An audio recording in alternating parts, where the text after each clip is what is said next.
Bendiciones, hermanos, le damos las gracias al Señor en esta ocasión para trabajar el estudio bíblico 6.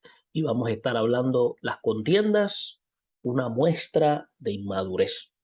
Y cuando hablamos de contienda en un término en significado o bíblico, pudiéramos decir que significa más bien entrar en conflicto. Algunos utilizan el término combatir y también entrar en diferencias, pero estas diferencias en un término más bien nocivo. Y es por eso que es claro que la iglesia debe definir lo que la contienda en sí representa y el daño que ésta tiene. Por lo tanto, queremos dar énfasis a través de la primera carta del apóstol Pablo a los de Corinto, cuando se dirige de esta manera y queremos entonces dar algunos aspectos importantes en cuanto a lo que las contiendas representan. Por lo tanto, estaremos enfocados en el capítulo 3, del versículo 1 al 5, y el capítulo 6, del versículo 1 al 8 de Primera de Corintios. Por lo tanto, estaremos nosotros dando información que pueda ser de ayuda y que a la misma vez usted puede internalizarla y poderla trabajar en sus respectivas congregaciones. El pensamiento central indica que la actitud de pleitos, celos y contiendas entre hermanos constituye ser una demostración evidente de un carácter cristiano inmaduro. Y al hacer lectura de este pensamiento central, podemos entonces establecer de que estas actitudes son actitudes que deben ser removidas de la conducta del creyente y la misma, al no ser removidas, constituyen ser en un veneno mortal en el proceso de regeneración de la vida de un cristiano. El texto base se encuentra en el capítulo 6, versículo 7 de la carta de Primera de Corintios, cuando dice: así que, por cierto, es ya una falta en vosotros que tengáis pleitos entre vosotros mismos. Y vamos a estar trabajando este versículo de manera más inductiva para que podamos tener un concepto claro de lo que quiere decir en su contexto. Hay una serie de objetivos que estaremos mencionando y estaremos hablando de cómo conocer el llamado a la paz que Dios hace a la familia cristiana, interiorizar la actitud pacificadora como parte del carácter cristiano, aplicar a la conducta los principios sobre las buenas relaciones entre los hermanos en la fe. Y teniendo esto de esta manera, pasamos a la lectura, en la cual estaremos haciendo énfasis de los siguientes versículos. Los versículos 1, 2, 3, 4 y 5 del capítulo 3 de Primera de Corinto, y luego pasamos al capítulo 6, versículos 1 al 8. Y dice de la siguiente manera: de manera que yo, hermanos, no puedo hablaros como espirituales, sino como carnales, como a niños en Cristo. Os di a beber leche y no vianda, porque aún no erais capaces, ni sois capaces todavía, porque aún sois carnales. Pues habiendo entre vosotros celos, contiendas, disensiones, no sois carnales y andáis como hombres. Porque diciendo el uno, yo ciertamente soy de Pablo, y el otro, yo soy de Apolos, no soy carnales. ¿Qué pues es Pablo? ¿Y qué es Apolos? Servidores por medio los cuales habéis creído, y eso según lo que a cada uno concedió el Señor. Ahora en el capítulo 6, del 1 al 8 dice, ¿osa alguno de vosotros cuando tiene algo contra otro ir a juicio delante de los injustos y no delante de los santos? ¿O no sabéis que los santos han de juzgar al mundo? Y si el mundo ha de ser juzgado por vosotros, sois dignos de juzgar cosas muy pequeñas. ¿O no sabéis que hemos de juzgar a los ángeles? Cuanto más las cosas de esta vida. Si pues tenéis juicios sobre cosas de esta vida, ponéis para juzgar a los que son de menor estima en la iglesia. Para avergonzaros lo digo, pues que no hay entre vosotros sabio ni aun uno que pueda juzgar entre sus hermanos, sino que el hermano con el hermano pleita en juicio, y esto ante los incrédulos. Así que, por cierto, es ya una falta en vosotros que tengáis pleitos entre vosotros mismos. ¿Por qué no sufrís más bien el agravio? ¿Por qué no sufrís más bien el ser defraudados? Pero vosotros cometéis el agravio y defraudáis, y esto a los hermanos. Tomando este aspecto en consideración, podemos decir que hay tres aspectos importantes en la cual estaremos dándole énfasis. Número uno, los cristianos en Corinto estaban en la etapa de la niñez espiritual. Y usted y yo lo vamos a ver entre los versículos 1 al 5, en la cual los creyentes inmaduros no pueden digerir la enseñanza sólida de la palabra, y el creyente inmaduro no entiende que los ministros son servidores de Dios. Otro segundo aspecto es que los creyentes deben juzgar sus propias discrepancias.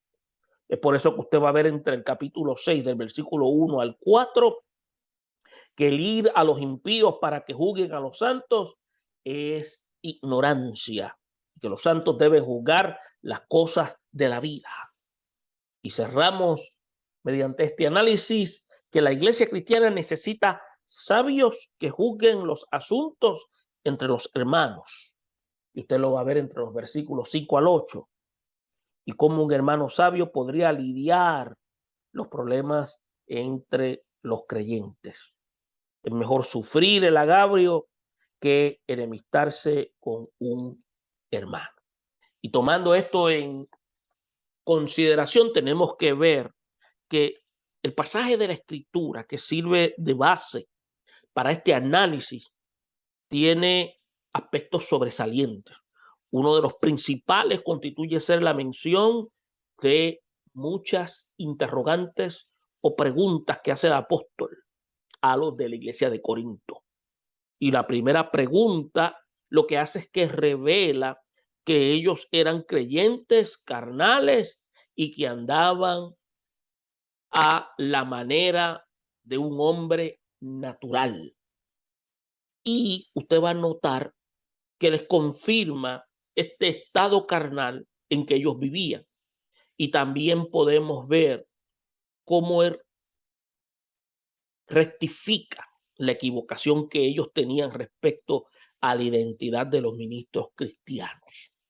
Es por eso que el apóstol dice que tanto él como Apolos simplemente son servidores por medio de las cuales ellos habían creído a la fe cristiana.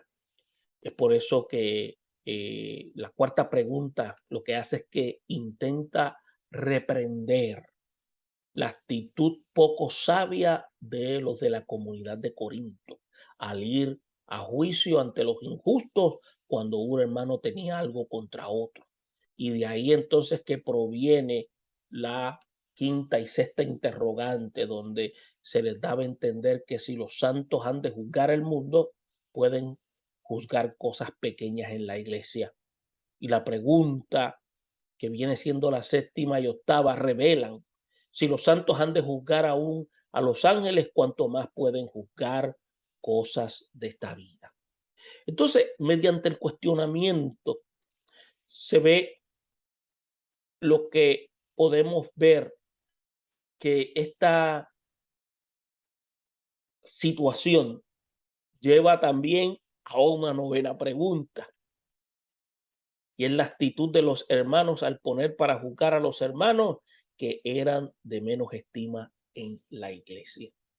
Y también surge otra décima pregunta que deja ver la admiración del escritor por el hecho que no hubiese entre la iglesia ni siquiera un sabio que pudiera juzgar entre los hermanos. ¿Sabe? Todas estas interrogantes que se han mencionado, y todavía faltan más, porque queda la 11 y la 12, que dan por sentado que es mejor sufrir el agravio y el defraude de sus hermanos que ser uno mismo quien agravie y defraude a otro. Entonces, esto es lo que algunos especialistas llaman el método dialéctico de la interrogación. Es por eso que el apóstol trata de hacer un diagnóstico espiritual de la iglesia de Corinto. Y el resultado es que aunque ellos tenían todos los dones en ejercicio, realmente eran carnales y vivían acorde a los sentidos naturales y necesitaban entender cómo es la vida práctica del verdadero cristiano. Y por eso que este análisis que vamos a estar viendo, vamos a ir desglosando cada aspecto para poder entender lo que Pablo quiso traer a la iglesia de Corinto. Habíamos señalado que los cristianos en Corinto estaban en la etapa de la niñez espiritual. Es por eso cuando se usa el término carnales, es una traducción más bien que significa un comportamiento irregenerado, material y un comportamiento fuera del orden espiritual. Y cuando se habla de servidores, tenemos que ver que es en el sentido de ser ayudante, de ser maestros cristianos, pastores, ministros, siervos y sirvientes.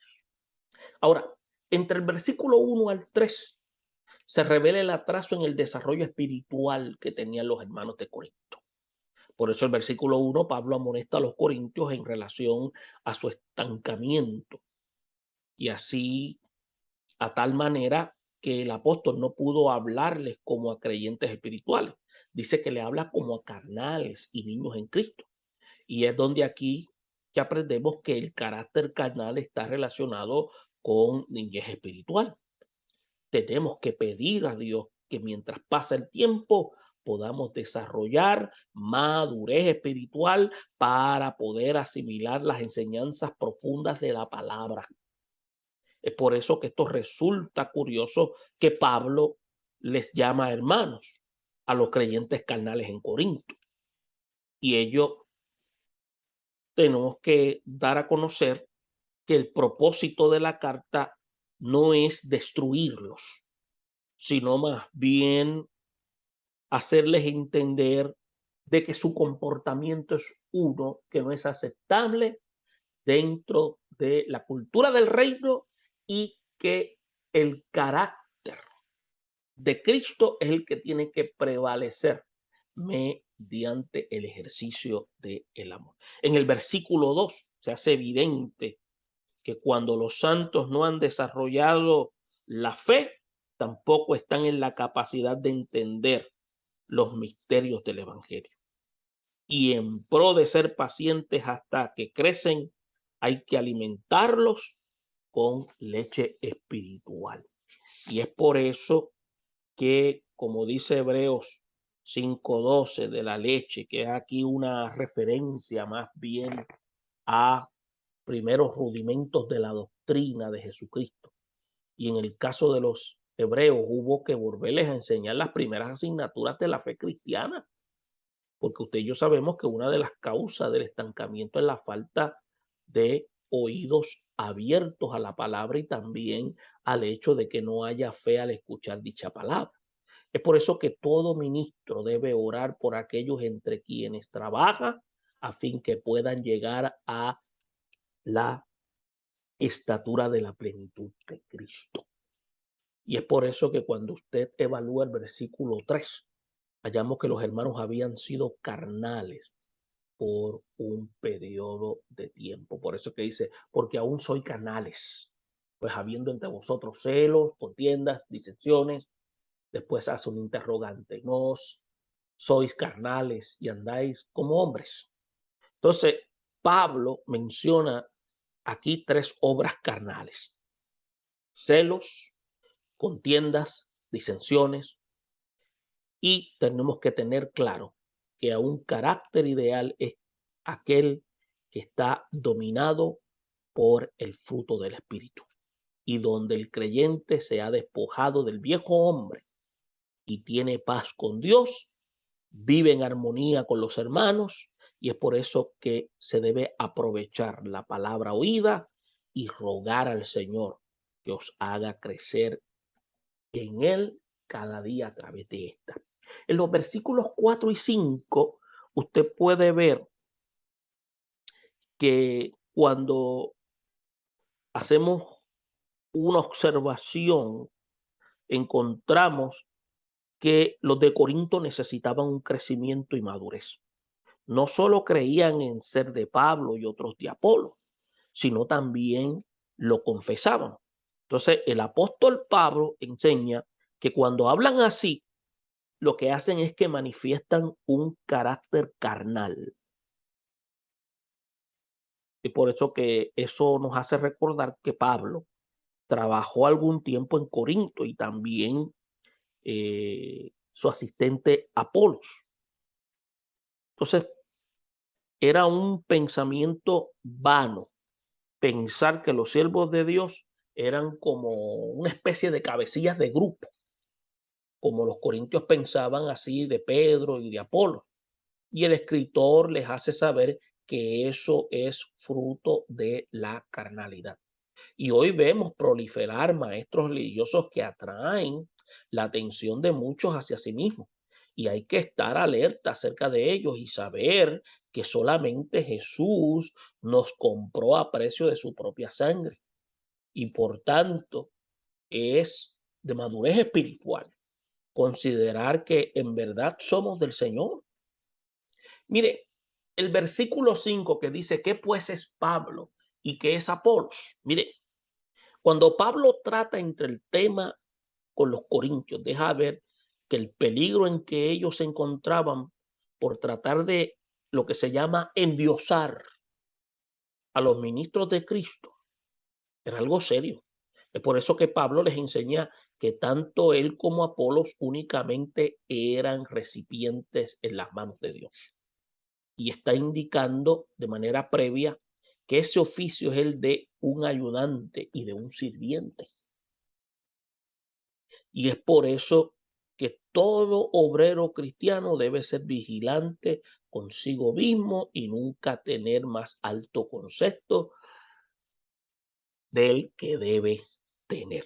Entonces, Dios usa, y debemos tener cordura para los que creen en el Señor y no los veneremos de manera desmedida y vayan a perder el enfoque de su fe en Cristo Jesús. Entonces, usted va a notar que en la última parte de este versículo 5, el apóstol Pablo enseña que esa capacidad para servir a los hermanos es en su fe y corresponde a lo que cada uno concedió al Señor. Por eso que posee esos dones y no deben de vanagloriarse de ellos. Y los beneficiados no deben adorar a aquellos que Dios llamó al servicio. Simplemente Pablo, Apolo eran recipientes temporeros para la edificación de la iglesia. Ahora, luego de haber explicado estos primeros 5 versículos, pasamos al capítulo 6 y encontramos lo siguiente. Encontramos entonces que las relaciones entre los hermanos de la iglesia estaban prácticamente quebradas.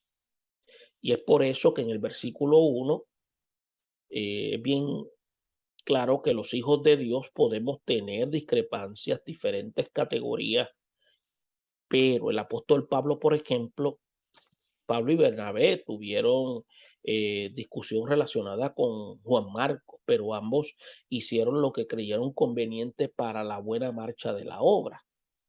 Entonces, usted puede ver esta situación en el capítulo 15 de Hechos, versículos 37 al 41.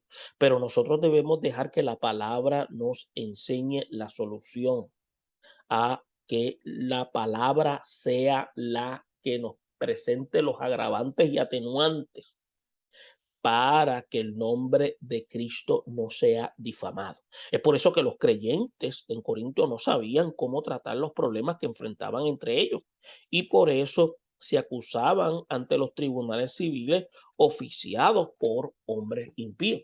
Es por eso que de la manera como Pablo mismo fue tratado por jueces incrédulos, él pudo dar por hecho que no siempre se hallará justicia al acudir a los hombres sin escrúpulos. Y tenemos que recordar que una vez el procónsul Galión desestimó un asunto donde Pablo y otros cristianos fueron acusados por predicar. Mire, tenemos que ver que en este caso el procónsul dijo que el asunto no era de su competencia. Y de esta manera aprendemos que ir a los tribunales humanos cuando hay asuntos entre cristianos, pertenece a aquello que es lícito, pero que no conviene. Es por eso que cuando usted ve que se habla de los santos, se está hablando de los que son sagrados, de los que son puros, de los que son sin culpa, de los que han vivido vidas separadas para Dios. Y cuando habla de juzgar, está hablando la capacidad de poder distinguir de una manera mental y judicialmente. Y incluso cuando se habla de juzgar, incluye también condenar, castigar, resolver, incluye también determinar y sobre todo hacer justicia. Por eso cuando usted va al versículo 2 comienza con una mención a la ignorancia espiritual de los hermanos, porque ellos parecían ignorar que los santos han de juzgar al mundo. Y es por eso que los hermanos debían ser la autoridad que el Señor había conferido a la iglesia. Es por eso que los creyentes no solo tenemos autoridad sobre las fuerzas del enemigo, sino también tenemos autoridad sobre las fuerzas del mundo día a día. Entonces, porque esa autoridad, esa capacidad de influenciar, la otorgó el Señor a la iglesia. Entonces, debemos saber que podemos juzgar cosas muy pequeñas, como lo que son rivalidades entre los hermanos de la iglesia. Entonces, el ejemplo se puede dar entre los hermanos cuando fue la orientación de Pablo sobre el quehacer en una relación al pecado de fornicación con un miembro de la iglesia. Que se había suscitado. Y usted va a ver que el apóstol Pablo establece que él no podía juzgar a los que estaban afuera, pero daba por sentado que los que estaban adentro podían juzgar los asuntos relacionados con ellos mismos. Entonces, vemos que en el versículo 3 y 4 se hace evidente que el tiempo no había cooperado con la madurez. Y Pablo acude otra vez a la mención de el término su ignorancia en asuntos espirituales. El versículo 3 cuando dice, o no sabéis que hemos de juzgar a los ángeles, cuanto más a las cosas de la vida. Es una enseñanza que los santos estamos llamados a juzgar aún a los ángeles, y la primera lección al respecto es que todos tenemos que rendir cuentas. Y es por eso que necesitamos conducirnos en el temor de Dios y tenemos que reconocer el propósito que dice el apóstol Pablo al respecto. Lo que persigue es causar vergüenza a los hermanos por ir a lidiar con diferencias ante las personas que no tienen piedad. Por eso es que eso es lo que se define como impío, una persona no piadosa. Los hermanos tenían que saber que si tenían atribución de juzgar las criaturas celestiales también podrían hacer los juicios contra las cosas de esta vida. Y usted va a notar que en el versículo 4, cuando dice, si pues tenéis juicio sobre las cosas de esta vida, usted va a notar que los asuntos que lidiaban entre ellos mismos eran arbitrados por quienes eran de menor estima en la iglesia. Por eso Pablo sabía reconocer cuando un hermano ganaba un grado de honor dentro de la congregación y, por ejemplo, dijo que los que ejercen bien el diaconado ganan para sí lo que se llama un grado honroso y de mucha confianza en la fe. Así que la referencia a los hermanos que son de menor estima en la iglesia no es un señalamiento discriminatorio. Lo que hace Pablo es que habla en el contexto de reconocer que hay hermanos que no tienen la capacidad suficiente para juzgar entre los santos. Es lo que está tratando de indicar. No todos en la iglesia tienen capacidad de liderazgo y reconocer eso puede también ayudar mucho en el trato con los asuntos dentro de la iglesia de Jesucristo. Y tenemos que orar al Señor para que mediante la persona del Espíritu Santo enseñe a tener lo que se llama discernimiento para proceder acorde a los lineamientos escritos en la palabra de Dios. El tercer aspecto se hace patente cuando dice que la iglesia necesita sabios que juzguen a los asuntos entre los hermanos. Miren, cuando la Biblia habla de incrédulos, significa no creer sin la fe cristiana. Significa una persona indigna de confianza o cosa increíble, infiel. Y eso es lo que se refiere a los incrédulos. Y cuando se habla de agravio, agravio es una especie de sustantivo que significa ser injusto, hacer el mal, y entiéndase tanto el mal moral, social y físico. Actuar en injusticia, maltratar, agraviar, significa también dañar, hacer daño. Entonces, en los versículos 5 y 6, el carácter cristiano es puesto a prueba y refleja nuevamente que las contiendas entre hermanos no son propias de la madurez espiritual. Entonces, cuando en el versículo 5 habla de avergonzarlos, digo, pues que no hay entre vosotros sabios ni aún el que pueda juzgar entre sus hermanos. Pablo entonces, con toda claridad, escribe estas palabras para avergonzar a los hermanos. Y obviamente no se refiere a una actitud condenatoria del apóstol, sino a acusar esa vergüenza que puede producir arrepentimiento. Entonces, aprendemos que el obrero de Cristo no está llamado siempre a aplaudir actitudes, debe estar dispuesto también a reprobar los que vayan en contra de los principios divinos. Y por eso con la pregunta de si no había entre los corintios, aunque sea un sabio, Pablo lo que está haciendo es criticando el hecho de que ellos no usaron ese hermano sabio, sino que prefirieron ir a los jueces injustos. Es lo que está queriendo decir el apóstol. Entonces, tenemos que aprender que la sabiduría que necesitamos como creyentes está en Cristo dispensada en la persona del Espíritu Santo. Las escrituras enseñan que Cristo ha sido hecho por Dios, dice la escritura, sabiduría.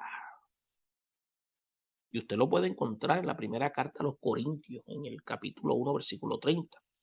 Y al enfrentar asuntos difíciles, pedimos al Señor sabiduría. Entonces, de ninguna manera vamos a entender que Él va a negar esa sabiduría. Él ha prometido darla para los que la pidan y la dará abundantemente y la va a dar sin reproche, como dice el evangelista Santiago. ¿Sabe? El versículo 6 lo que hace es que pone al descubierto una de las fallas que daban origen a tantas discrepancias entre los cristianos en Corinto. En los versículos 6 al capítulo 1, el escritor menciona en unas 4 veces, escuche bien, en unas 4 veces la palabra hermanos.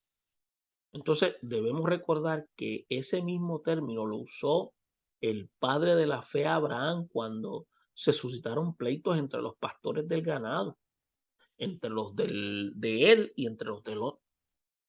Entonces Abraham dio a entender que como eran hermanos, no debían haber altercado entre ellos.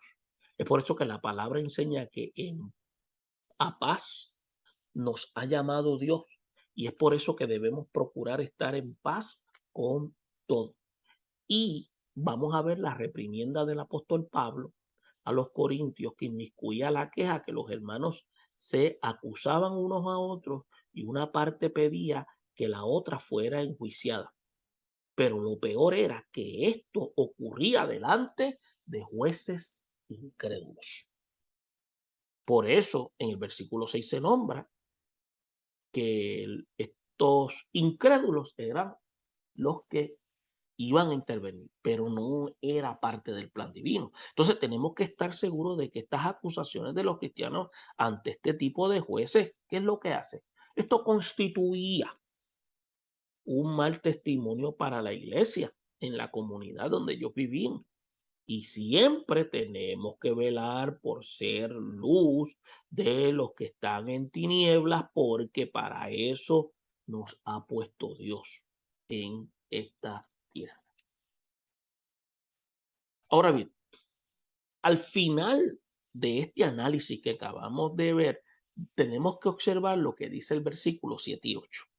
En el versículo 7, Pablo lo que hace es que indica que una falta de los hermanos que tengan pleito entre ellos, de aquí nosotros tenemos que ver, tenemos que aprender en este análisis que uno de los elementos que mide la salud de la iglesia es que haya armonía entre el cuerpo de Cristo. Por eso Jesús pidió al Padre que todos fueran uno y que fueran perfectos en unidad. Y aquí perfectos se está refiriendo a que hubiese funcionalidad, no era que hubiese margen de error. Entonces, así que cada creyente debe ser lo que se llama solícito en guardar la unidad del espíritu. Y por eso es que usted va a ver que Pablo ofrece por lo menos 2 alternativas. La primera, es mejor sufrir el agravio, entonces, porque el verdadero amor es sufrido, y los hermanos cristianos hubiesen sentido un carácter maduro en Cristo y habrían podido pasar por alto la ofensa de los amados. Entonces tenemos que aprender que es mejor ser agraviado y soportarlo que causar un escándalo a causa del evangelio al defendernos ante los impíos. Entonces, otro aspecto que el apóstol Pablo hace es que en el versículo 7 deja ver que era preferible sufrir al ser defraudados que publicar entre los incrédulos su falta de amor fraternal. ¿Por qué? Porque el sentido de siempre defenderse de las ofensas lo que hace es que denuncia que tal persona no está a la altura del carácter que es propio de aquellos que han proclamado ser salvos. ¿Se da cuenta por qué entonces se nos dice que no es beneficioso ir ante las autoridades, sino resolverlo como parte de la familia de Cristo? Y entonces en el versículo 8 revela que los corintios agravian a otros y defraudan, y esto es aún cuando se trataba de hermanos en la fe. Entonces, para rectificar aquella mala conducta, ¿qué es lo que hace Pablo? Hace hincapié en el concepto sagrado de la palabra hermanos. Entonces, esta es una demostración de ayudarlos a integrar, que hay una identidad de familia. Entonces, debemos ofrecer lo que se llama ofrendas al Señor antes de arreglar los asuntos que están pendientes con nuestros hermanos. Por lo tanto, la adoración requiere que tengamos cuentas claras, que profesan nuestra misma fe y que nuestros hermanos a quienes hemos visto cómo podemos amar a Dios a quien no hemos visto, es lo que nos demanda a nosotros a mantener esa comunión o coinonía entre el cuerpo de Cristo. Por lo tanto, al analizar estos versículos, entramos entonces a entender que lo que acabamos de hablar ayuda a resumir en términos generales que de la misma forma que el apóstol Pablo nos enseña, nosotros los que estamos en posiciones de liderazgo para la gloria del Señor somos llamados también a paz. Todo creyente debe procurar la paz dentro de la familia de Dios y que es contrario al propósito de Dios que los hermanos tengan pleitos continuos entre ellos. Y es por eso que hemos tratado de, a través de la interpretación del documento, dejar saber que los asuntos internos de la congregación se atienden dentro de la congregación y que debemos entonces entender que aunque puedan haber discrepancias, se habla de soportarnos, pero soportarnos no significa tolerar, sino aclarar esas diferencias. Así que como maduros en Cristo, debemos desechar todas esas obras de la carne, como las enemistades, los celos, las iras, las contiendas, las disensiones, las envidias, y dedicarnos con todo el corazón y ahínco al ejercicio de la oración, trabajar en el proyecto divino para seguir salvando almas. Y es por eso que enfocados en eso no vamos a perder el tiempo y vamos a indicar lo que el apóstol Pablo les dejó saber a los de Corintios, que las cosas pequeñas vamos a atenderlas y las dediquemos todo el esfuerzo de la palabra de la cruz, que es para los que se salvan. Y esto permite que hagamos preguntas como ¿cuál debe ser la señal principal de que estamos en presencia de un niño espiritual? Pues fíjese, el niño espiritual es un creyente carnal que vive acorde a sus propias pasiones. A veces pueden surgir preguntas como ¿qué tipo de alimento espiritual puede comer el creyente que ha madurado en su fe? Mire, el maduro en la fe ya puede comer lo que se llama viandas. ¿Pero qué significa? Es una referencia al alimento sólido de la palabra porque lo puede integrar y aplicar en su vida. Otra pregunta es ¿de cuáles líderes descritos en la carta de Corintios, especialmente en el capítulo 3, los corintios decían ser? Miren, usted va a encontrar que unos decían que eran de Pablo y otros decían que era de Apolo. Ahora, ¿qué daño relacionado a la ignorancia de la palabra afrenta a la iglesia contemporánea? Miren, la ignorancia de la palabra hace que nosotros los creyentes procedamos neciamente entre nosotros mismos. Y otra pregunta que pudiera surgir es, ¿cuál debe ser la conducta acorde al creyente que llega a ser maduro en la fe? Una recomendación es que el creyente maduro tiene un carácter respetuoso, una manera de proceder perdonadora para con los hermanos en la fe.